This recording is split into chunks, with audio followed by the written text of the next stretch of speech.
I was about 20 meters away at this point, but it startled me. I stood there for a second just looking at my car, wondering if I was just being paranoid. While staring into the darkness, I started hearing tiny rustling noises.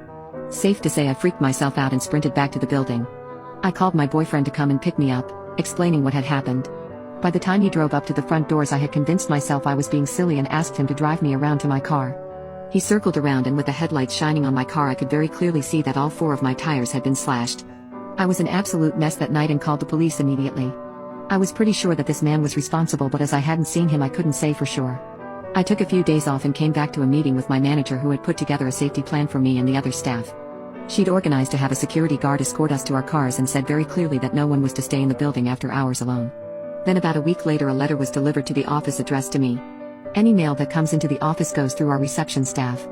Our lovely receptionist opened it, and it was a note that said, "You're as good as dead." The words were typed and printed.